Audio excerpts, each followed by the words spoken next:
Ron. Good morning. We are live. We made it another week. How are you, ladies?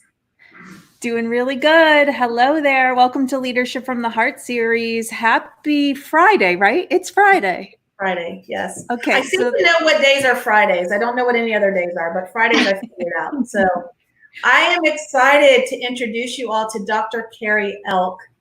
Carrie, oh my gosh, this is going to be such an awesome, powerful, hour that we have in front of us. So thank you for joining us. How are you? I'm doing great. Like you said, it's Friday and I'm here in sunny Florida, so it can't really get better. Right? Carrie, we're pretty close me. because I'm in Orlando, you're in Tampa, so we're neighbors. Oh, yeah, that's right. Not too far. Well, I'm excited. Dr. Carrie Elk has become a friend of mine over the years, but she also owns the Elk Institute. And what you do is amazing. And I've heard your stories, and I've interacted with people that you've helped and that you've transformed their lives. And so I don't want to use my words. I want you to share with us. Tell us your background. Tell everybody what you do. Talk about the Elk Institute, but give us a little bit of your resume. Okay, well, let's see. I'm a psychotherapist and I've been in the mental health field for just a little over 30 years now. I can't believe it. I used to say over 20 and I had a birthday recently. I'm like, dang, it's been over 30 years in mental health. But anyways, in the past 10 years, I focused on military mental health and specifically PTSD, correcting traumatically stored memories, not just treating symptoms, but focused on correcting PTSD, simply because I was asked to do it. I never really, Elizabeth, you know the story, but I never really sought out to do that, but I was asked to help. And if I could be helpful, it's always nice to feel like you have something valuable to offer. So I learned what I needed to learn in order to help the people that were asking me, which were the military population. So how long have you been working with the military? Probably about 10 years now. Okay. It's about 10 years. And, I think you know the story, but everybody else doesn't. So I was asked to speak on a base. Well, that's where the Institute started, but there's a little, do you want my personal backstory, the whole thing? Yeah. Your story is awesome. So share it all, Carrie. Okay. Yes, I can't take credit for having a brilliant idea and doing something new. It was a little bit different than that. So, I'm a single mom. I've always been a sole parent. I'm the only parent. And I have a wonderful daughter. And I have been the sole provider and everything else the whole way. So I've been a busy lady in private practice, seeing patients and raising my daughter. And then my father got cancer and he had esophageal cancer. And I moved him into my house so that I could take care of him for what would be end of life care. And so my daughter learned how to do all kinds of things. We took care of dad and we loved him more than he's ever been loved and taken care of for the last year of his life. And my dad passed away on May 6th of 2008 here in my house alone, just the two of us, very peacefully and everything. And it's obviously very sad to lose a parent, but at the same time, if you can assist and love your loved one, and certainly a parent, they care for you your whole life, and to be able to help them through was a beautiful experience. But the strange thing is, you can imagine I had a 10-year-old, a dad in a hospital bed, and all the patients in my practice. That's a lot of people to take care of. So I wasn't taking care of me until dad passed on May 6th. So the next year was me catching up on taxes and me catching up on dentist and doctor's appointments and everything. And one of my doctor's appointments, they found a simple fluid-filled cyst on my kidney, and they weren't really worried about it. And I'm like, well, why do I have that? They're like, well, it's fine. People have cysts all the time. It'll go away. It'll be absorbed. It'll burst and be absorbed. It's fine. I went back in 6 months anyway and had myself rescanned. And what started off as a simple cyst showed up as renal cell carcinoma. But the interesting thing was that was May 6th of 2009. So it was literally the day my dad died. A year later, I was diagnosed with cancer. He died of 5/6 of cancer, and the next 5/6, I was diagnosed. And it was really strange that way. And I never had symptoms. I wasn't sick. There's no reason to ever have found that it was an unnecessary CAT scan that uncovered cancer that nobody even knew to look for.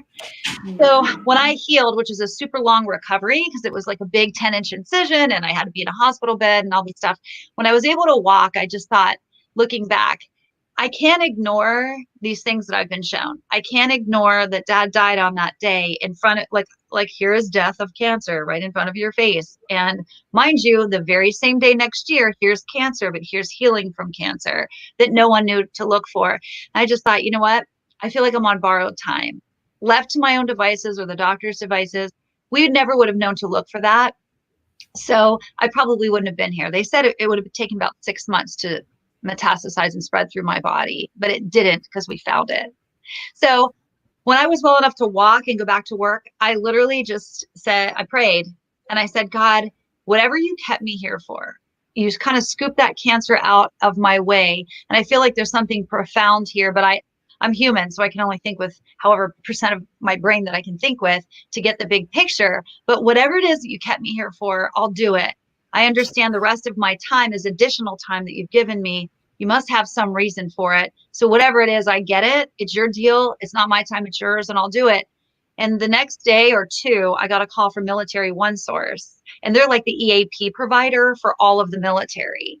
And I went to this interview and I'm thinking, oh my gosh, this is sitting in a call center and supervising these therapists that are on the phone. And I'm really hyper, like the people that I work with. I'm kind of an outdoors, active, not sitting at a desk kind of gal. And I thought, what am I going to do? I can't sit at a desk in an office all day. What am I going to do with that? And I remembered, like, I promised I would do whatever it was. So I went and I ended up working for a year, listening to all the service members call in with marital issues, depression, anxiety, alcohol problems, whatever their issues were that they would need counseling for. So I got to hear what that kind of sounded like. And almost all of the issues started after a certain period of time or a certain event. And it just looked like there was a lot of problems with trauma and the manifestations of having a traumatic event. And next thing you know, I got a call from a university that was running clinical trials for PTSD and TBI in the military population. I'm like, oh, that's why I did this past year at Military One Source. So I would get the background and understanding straight from the service members. And now it's time to go to be a part of the research for the solution and the treatment of PTSD. So I went ahead and did that. But when I was doing that, I saw the things that we were testing and the protocols that we were testing wasn't really going to correct the problem. It was really nice to help manage symptoms of depression, anxiety, and all that. But I realized that I'm like, this is really never going to fix the problem. This is going to be very frustrating for people. There's got to be something more. And I kept looking into it. And one day I was asked to speak on base at the Joint Special Operations University. And I went and I spoke in front of these senior leaders in the special operations community. I told them, like, here's how you get trauma. Here's what it looks like when you're living with it. Here's how we can correct it. And if you need anything, let me know. And my phone blew up after that. They're like, hey, how come no one's ever told us I have that? No one's ever told us anything like that. Do you have to tell anyone if I come see you? And I didn't understand what that question was all about at the moment. But I said, well, no, I can't tell anybody anything because I'm a civilian provider. And they said, well, what about my command? And I said, your command and the DOD is your employer. You could work for Bank of America. You could work for the DOD, whoever you work for. I can't tell your employer anything. So all of a sudden I realized that there wasn't a safe place or a place that felt safe to those service members to get the help that they needed. I'm a civilian. I didn't know why, but for whatever reason, they seemed to be very hungry for that. So they came to my office. And after the first session with one of the guys, he was a senior Navy SEAL. He said, we have accomplished more in these 2 hours than I have in 2 years at trying to get a grip on this. And he's like, I'm so grateful. How much do I owe you? So I'm like writing up some notes and I spun around to tell him what my fee is. And I caught his uniform. And I was like, ooh, how much does he owe me? How much does this guy in a uniform owe me? I'm pretty sure he's already paid me how many times over. So I said, you don't owe me anything. You've paid me many times over in ways that I'll never really understand. Just be well. And if you need anything else, let me know. And then this is where my institute, my nonprofit, was born, because my private practice got taken over by non-paying patients. Because word spreads fast if a product or a service is good, and hearty, they will use it and tell each other. So I ended up having a full practice filled with non-paying patients. And like I said, I'm a single mom. I couldn't do that. So a couple of veteran couples said, we'll be your board. You've got to start a nonprofit to get in donations, because you can't keep helping these guys and not charging them without any way to support that operation. And that's where the Institute was born right there, out of necessity, meeting the needs, the unmet needs of this population. And it's just grown. And now it's been 2014, the Institute started. And that's what we do. And that's how, Elizabeth, that's how we met each other. That's a long story, but that's the whole story. It's an amazing story. And I've known the story, and I'm still getting chills, Carrie, from what you do. And I've heard some of the stories too, where the servicemen that you have helped, I've heard their stories right there. And these are very well-known situations in the world, and what you were able to do to transform their lives and change their lives, and the way you approach that, it's amazing. And every time you tell the story, you're like, oh yeah, how much do I owe them? It's just my whole body from head to toe reacted with that moment. Yeah. And by the way, you're an amazing storyteller. As you were describing all the details, I was really envisioning the moment. And I'm glad you're sharing everything, because it's really important for context for those who may not have realized the work that you do and how important it is. And what brought you there, in my opinion, is very prolific, right? Mm-hmm. I mean, that you felt called to do that, and that you listened to the messages that were coming through. That's very special, Carrie. Oh, thanks. That's when people thank me. I'm like, well, listen, it's not my idea. I didn't choose. It's an honor. It is an absolute honor to serve the people that I do. I don't know that there's another population that is more deserving of my time and my whatever I have to offer. I'm so glad to offer it to them. They do everything. They put everything on the line, really, for us. And so it's really an honor to serve them. But I can't really take credit for the great idea of doing what I do. But I'm super grateful to have something valuable to offer. I think that's what a lot of people are looking for, is I want to make a difference. I want to have something of value to offer, something beyond myself. And I'm just forever grateful to have a mission like that and be entrusted with an important mission like that. When Carrie and I met, it was, I don't think there's any chances in life. Like, I don't think there's coincidences. And as I get older in time, I look back and I'm like, yeah, I don't believe in coincidences. And so when she and I met, it was through a friend that was having a fundraising dinner, and it happened to be in Austin. And she's like, I don't know if you guys would be interested. We're like, oh my gosh, we would love to see you guys, and we want to come support something that's important to you. And they didn't even live in Austin. And so we all came together at this fundraiser dinner, and you had a couple of the veterans that were there that were helping, and they would tell their stories, and you're just like, there is some reason we have all come together. I looked around the room, and it was a very unique group of people, but then I realized, like, okay, there was some divine intervention in bringing us all together, if you will, right? And so I love your story, and especially because my brothers are military, my father is military, and understanding what they've gone through and challenges they've had, and then they have somebody like you that is there to support them. So how is the Elk Institute doing? I mean, are you like continuing to grow? I mean, I know you're so busy. I'm watching what you're doing all the time, but how are things going with the Institute and the nonprofit?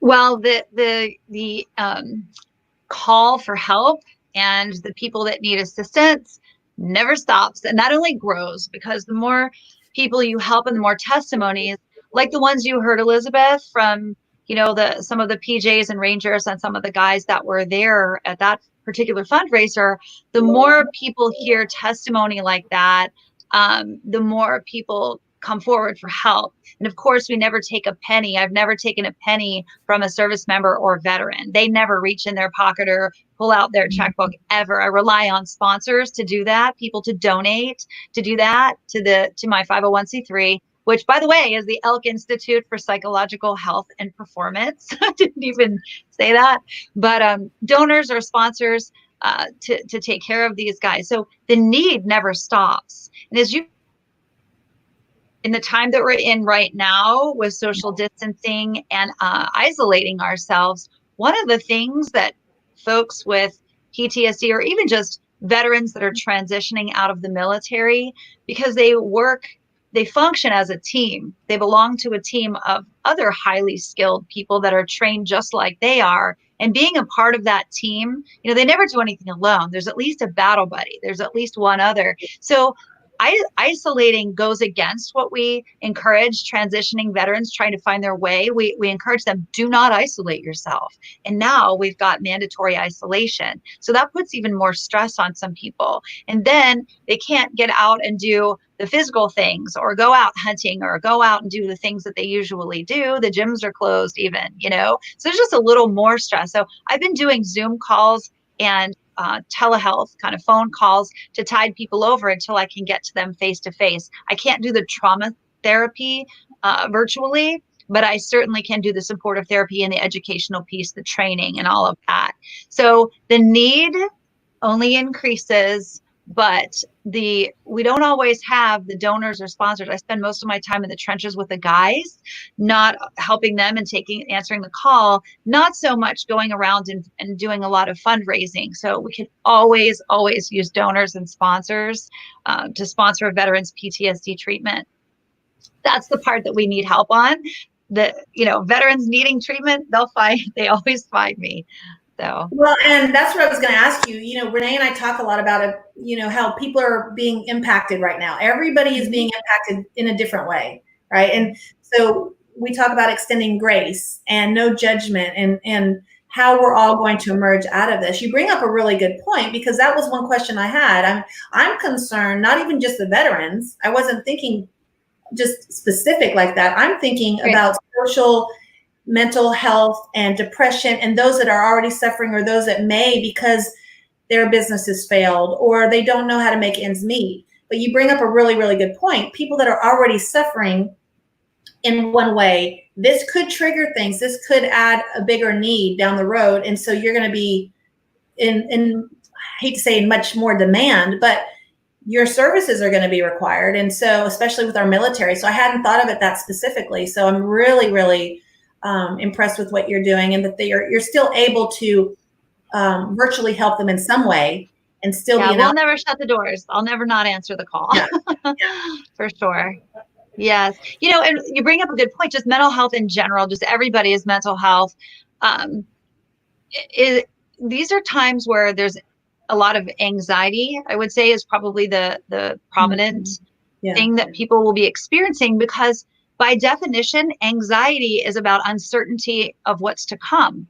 Anxiety is being anxious about, or nervous about the uncertainty and what's ahead. Depression's about the things in the past. Anxiety is apprehension about what's to come. And the more uncertain what's to come is, people want to know what's going on. They don't like to be shocked or surprised or the rug pulled out from under them. So just by nature of these times, anxiety is being experienced by people that don't usually experience anxiety. Some people struggle with anxiety or prone to anxiety, and they know they have techniques usually by the time they're an adult to manage some of that, But there are people who've never experienced anxiety now experience anxiety, and it's very foreign to them. And then they get anxious because they don't feel like themselves, and they're just a little more antsy and apprehensive about things. But understanding that anxiety simply is not knowing what comes next or worry about what's coming next. And these times, we don't know exactly step by step how things are going to go. We don't know how this ends up in the end. So focusing on just what's right in front of you, like today, and picking just a couple of things to get accomplished today, because that's what you have. That's all you can act on anyway. That's all you have any control over, is what you do next right action. And that's it. So when you start to think about tomorrow and next week and 2 months from now, what's going to happen to my business? What about my finances? What am I going to do about the kids not being in school and all of that? And it can be very overwhelming and cause anxiety. Even just before we came on, the three of us together today in Florida, our governor was speaking in Jacksonville, so about an hour ago, and much of their discussion they were sharing was he and a pediatrician, and they were talking about this very topic of, more specific to children, of course, but the anxiety levels that children are having and how it's affecting the children. So with your work with the veterans, do you see correlations overall that there's steps we can take, whether it's a veteran or anybody that's experiencing this pandemic, even the kids, because there is uncertainty. They've had everything ripped out from underneath them, the children have. We're homeostasis is what we all gravitate to. That's why it's so hard to change habits, because we usually default to our baseline, and homeostasis, just sameness. And all of a sudden, sameness is not happening. Your usual, everybody's normal has been completely disrupted. And so not being able to have a grip, we all like to feel like we have a sense of control. Oh, it's Tuesday. Here's what happens on Tuesdays. Well, guess what? Those things are closed and you can't go there, and it throws people off of their routine. So establishing a routine, like really structuring your day, is something that's important, to have some structure. Because the other part of that is, people go to school, children go to school, or people who go to work, their days are usually structured for them. You have a meeting at this time, then you go through your list of things, and you have these anchors that structure your work day. And now people are working on their own from home, and there's not that built-in structure sometimes, and they don't really know how to do that. I've been self-employed my whole life, so I've always had to do that. But there's actually a veteran. I like to give him props because he's a brilliant businessman. He did a really great job transitioning from being a recon Marine to a business owner. And he spent a lot of time with a really good business coach to learn how to structure the business, because it doesn't matter what your service or product is. If you understand the business and the framework, you can be successful. And his name is Will Hinkson. And he did a really nice job of laying out his structure, how he structures his day through this time. And I've shared it many times in the past few weeks, because he's done an excellent job. And I can actually share that if you want to post it underneath this. If you can. Absolutely. We would love to post that in the comments. Yes. And I think that's a place to start into how to handle all of this, because then you kind of do know what's coming next, because you've decided what's in your day, and you can decrease your anxiety a little bit. You make the structure.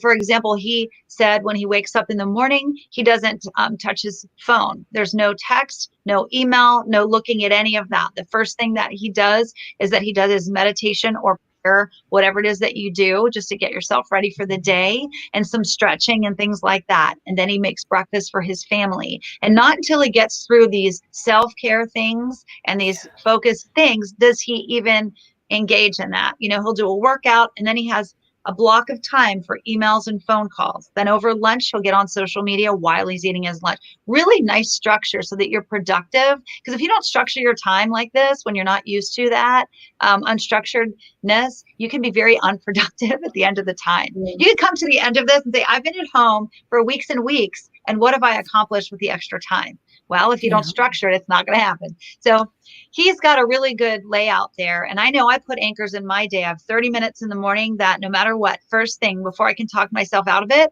I go outside and do a power walk and sprint, whether I like it or not, no matter how hot it is.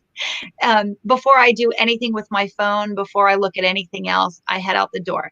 Then at 4 o'clock, a friend does an online workout. She's my favorite LA Fitness instructor. So at 4, I stop for 30 minutes and do that. And then in the evening between 7 and 8, I have prayer time. It sounds really crazy, but I rollerblade on the trail and I pray for all of the people, leaders and all the COVID situation and everything like that. So I have those 3 anchors, and in between is when I do my patients and, sessions and everything. So I can give that to you, but structuring your day is one thing for sure. Carrie, I just wanted to let you know too, we have a comment on LinkedIn from Lisa Soloway. She's a real estate investor and realtor.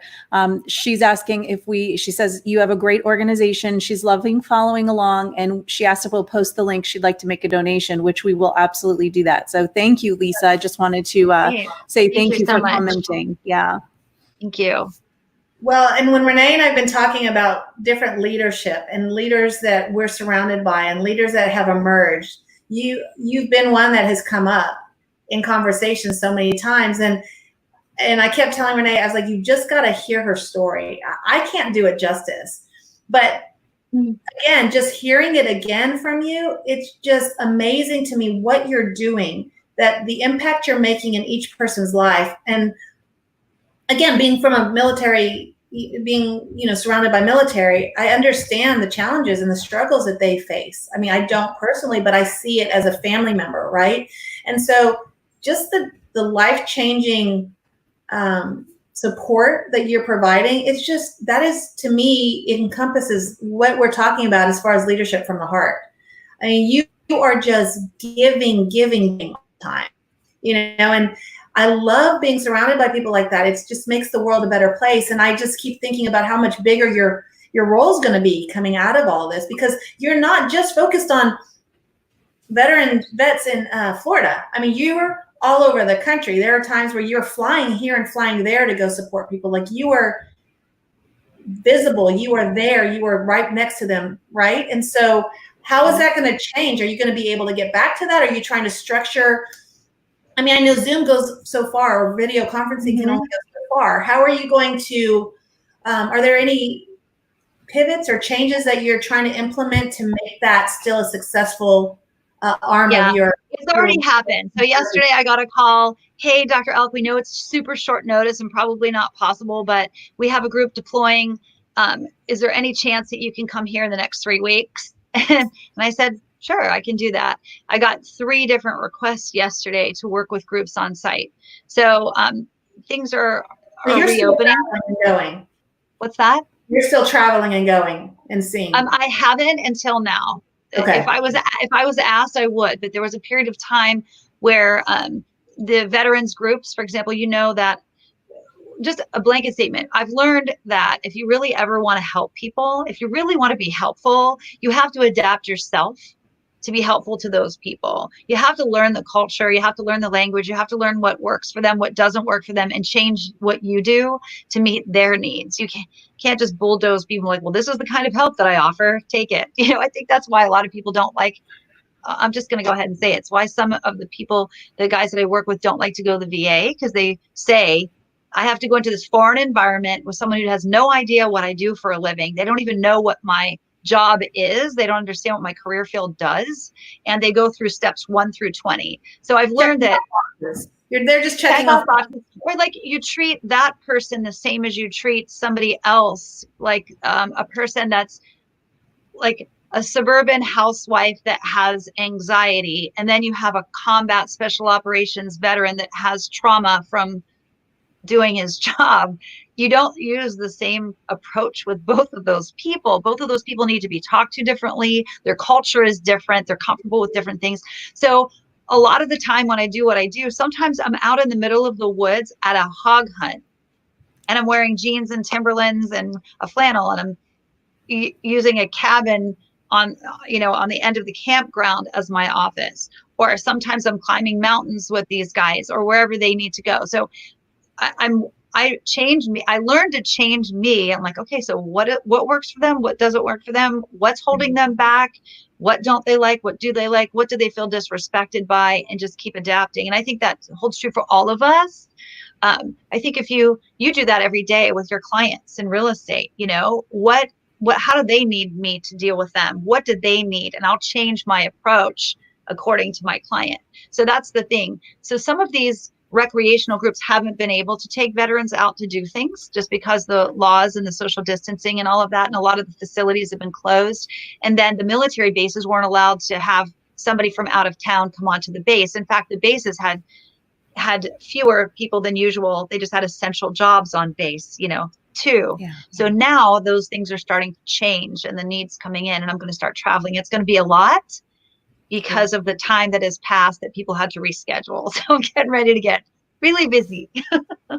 Carrie, the lesson that you're sharing is such an important lesson for everyone to really take note of. It's a true foundational leadership lesson, right? I mean, it's understanding who you're working with, who you're serving, who you are trying to earn a relationship with, so that you can take the service level you're providing and make sure it's appropriate to what their needs are. So while what you're sharing still, it's giving me goosebumps because I'm just so impressed and so inspired by the way you're serving the community in this country by providing this service. I hope you realize that there's so much wisdom in what you're sharing because it applies and cascades out to anybody who's seeking more guidance as to how to be a strong leader. You're a leader. I agree with Elizabeth. You talk about leading from the heart. Dr. Carrie Elk right here. You're just inspiring and so grateful that you're sharing all of this. Well, thank you. It's very humbling. I read the other day, one of the veterans was saying that they were having a hard time finding their purpose after they got out of the military, which is hard. I mean, you're in a very esteemed place, you've earned rank, you get a specialization, people seek you out. And now all of a sudden I'm out of the military and I can't find my place. I go home and I try to fit in at home, and my wife's been doing everything on her own all these years. And now I try to intervene and be the leader of the house, and I'm doing everything wrong. And I started thinking about, how do I answer his question on helping him find his purpose? And this goes for all of us too, is why I'm bringing it up. I read an article and it was really a great idea. It's a place to start. And it was talking about finding what is it that nobody else wants to do, or people really don't want to do, don't like, or struggle with doing, the chore that somebody doesn't want to do, the job somebody doesn't really want to do, and find the one that you don't mind as much. And that can be your niche. And that can be a place where you can meet an unmet need. And then you'll become the go-to person. And then you can lead doing something that people are very grateful for and is very meaningful to them, because it's not something that people like to do, or they struggle really hard to do it, and it's not that bad for you, kind of thing. And I thought the article was written in veteran form. It has language in there, goes along with the whole culture. So I'll spare the title of the article, but the concept I thought was really great. I thought about that. I'm like, that's so true. I'll change myself and go out and help these people. And if we all, learn to do that, that's a good place to start. What don't I mind too much that other people really don't want to do? What are the parts of that job that are undesirable? And that's a great place to find your niche and to lead ahead. When we've met in the past, you always have some of your success stories with you, and I'm just honored to know them and honored that they've served our country. But then when you hear the story and what they've gone through, it's pretty overwhelming, right? And I felt a sense of guilt, on behalf of what they were doing for me, for us as our country.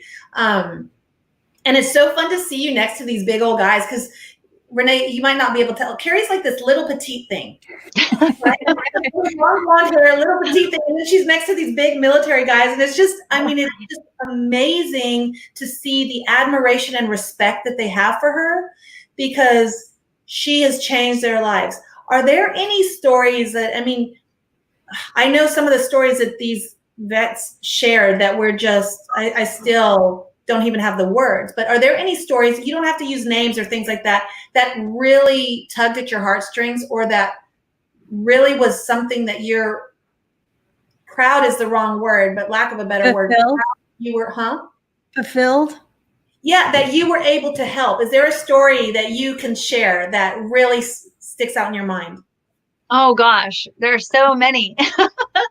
And they all really things like that. I don't want anybody to be uneasy, but anything general you can share, but it's pretty impactful what you've been doing. Sure. Let me think about that. They all kind of pull at the heartstrings, because one of the most amazing things about being in the position that I'm in and being afforded the opportunity that I have to work with people the way that I do is to see them have the courage to come to the place where they're ready to deal with, whatever happened was bad enough the first time it happened. And to have the courage to come forward and do what needs to be done to get that archived into the past so that they're free to live in the present and the future without dragging all of that along with them. The courage just overwhelms me sometimes. I have to be careful not to tear up. Sometimes after the session I will, and I'll just say, that was just your courage and your willingness to go through all of that just to get it behind you is just, blows me away every time with these people. So I'm trying to think of a story. Do you remember the stories that the two, well, I don't want to say names, but that one story that he was there with us with the helicopters? Yes, that one's been published in there was a public article about that one. And that was just 2 years ago. And there was a group that were deployed, and they were PJs, pararescuemen, and they do very difficult rescues and recoveries. They do them here, but they also do them while deployed.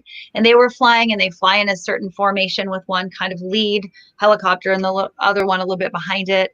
And they were flying, and they ended up, the first helicopter crashed into some wires and just fell to the ground in a ball of fire.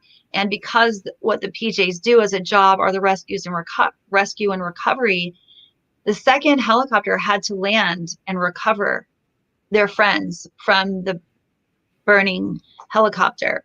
So you can imagine, well, you probably can't imagine, just like I can't imagine, although they've told me the story in great detail, what that would be like. But they couldn't land right away. This helicopter could not land right away. So you've got this burn. They watched this explosion next to them, realized it was their friends, their other teammates. It goes to the ground. They look down and see a ball of fire, but they can't just land immediately because they've got to, there was ammunition on there and different things like that. They just had to make sure it was safe to land, to do do the recovery. And so the time in the air, just circling and waiting to land, you can imagine, you're like, just get me down there. I just want to get down there and get to my friends. And that's what you heard from one of the service members. And he was one of them. And he was like, oh my gosh, just get me on the ground. So after they came back from that, the commander actually brought them back within like 72 hours later. He flew them home from the Middle East back to me so that I could start helping them with this obviously traumatic event. And he kept getting stuck. So when he would tell the story or go through the story in his mind about, we were flying one night and then this happened, he got stuck. Every time he talked about the circling and looking down, just wanting to get down there and get to it, he would get so overwhelmed. He was so distraught. He was right back there in the moment. He wasn't just telling me a story. He'd get to that place and you could just see it, visceral response. And he was so distraught. He couldn't get past that part. That's how I know there's a traumatic part to a story. When somebody gets stuck, you'll hear people tell a story and they'll say, well, this is what happened. This is what happened. And then just give me a minute. And when they get stuck, when they have this visceral response to something that happened in the past, I know it's traumatically stored, as opposed to somebody who can get through a very sad or tragic story and they can get through it. That means that there's not that splinter. But anyways, so he came into my office and I said, would you like me to help you with that piece right there that you get stuck at? And he really needed some help.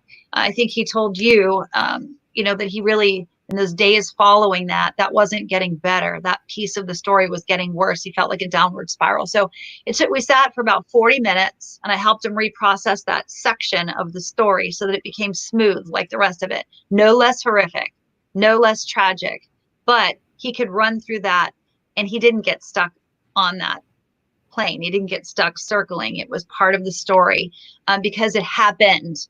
There's no reason to have a physiological visceral response in 2020 to something that happened in 2018, and when somebody has a traumatically stored memory, that's exactly what happens. You think about the past and you have this visceral response or reaction today that doesn't really belong in today. So it took about 40 minutes and we smoothed that piece out for him. And then it was a cohesive story. And as he walked out of my office, that he kind of like, I don't know how he described it, when he talked in that small group in Austin, but they sometimes say it was like I was carrying around this heavy rucksack full of metal objects banging into my side all the time. And I just was able to lay it down and walk away from it. We kind of smoothed that part out for him, so it was the same volume as the rest of the story. And he and his wife and their baby, they have a beautiful baby. They volunteer for the Institute, and he likes to tell his story to encourage others, to encourage other people to get the help that they need.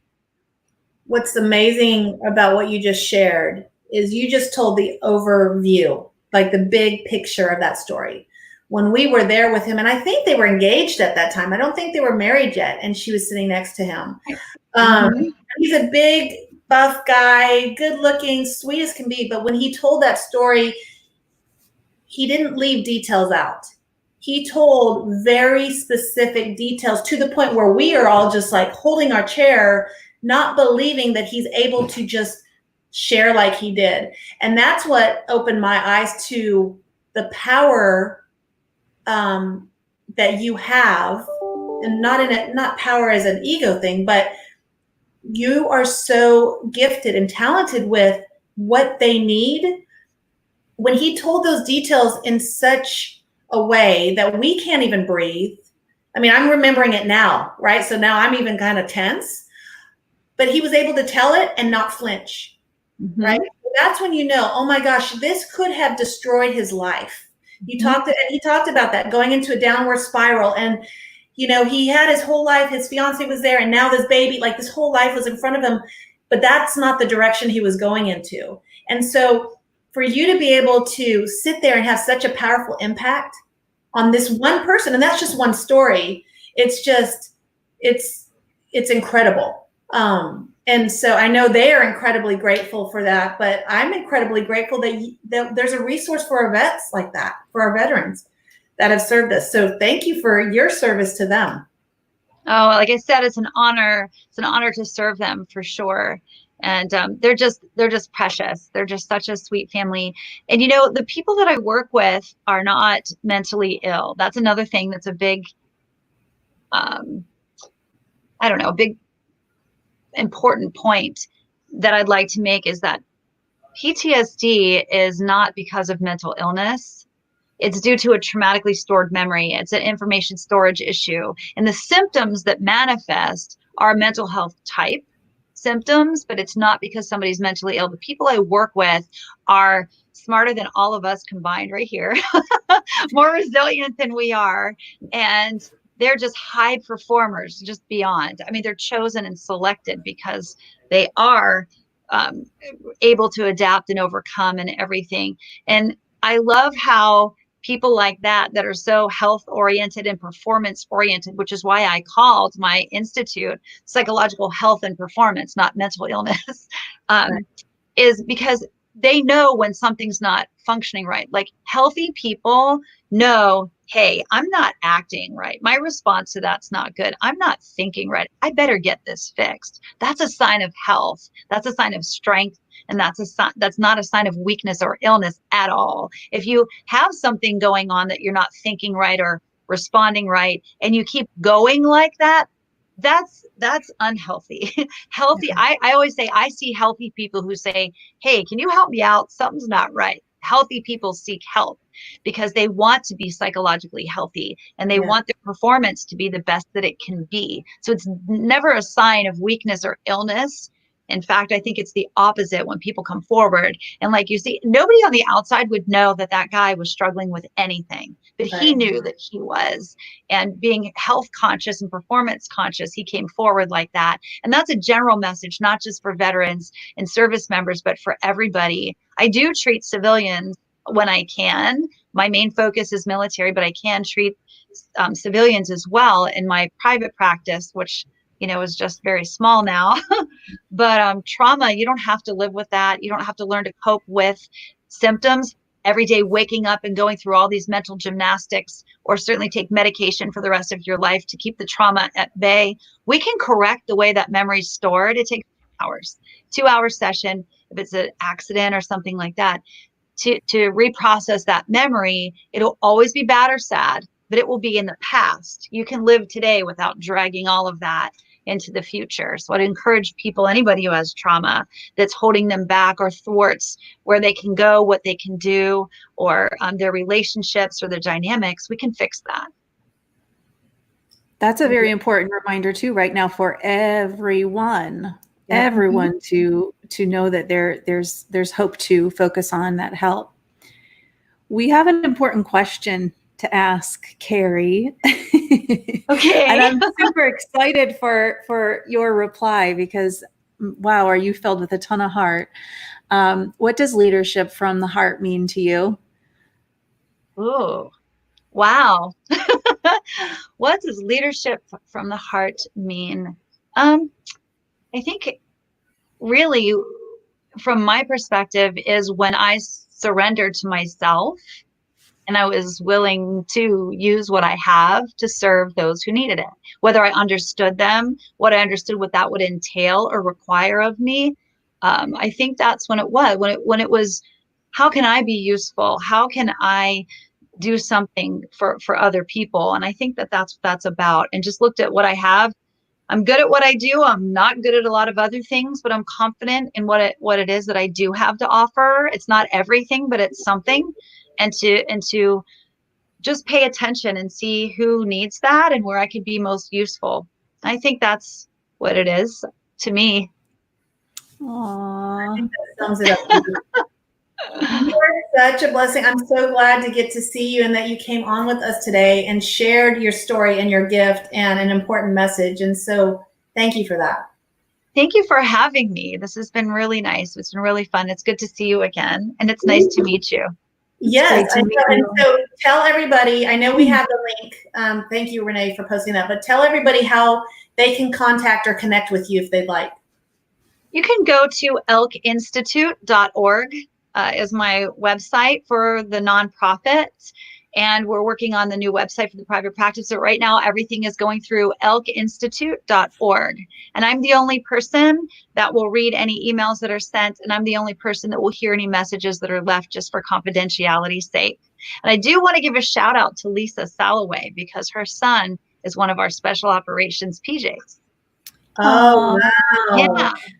I didn't want to let it go without shouting out to that military mom. She's following us along today on LinkedIn, so that's wonderful. So great to hear. Yes. Well, Carrie, thank you. I look forward to seeing you soon, my friend. Thank you for all the great you're doing in the world. Thank you. We'll see you soon. Thank you. Bye. Bye.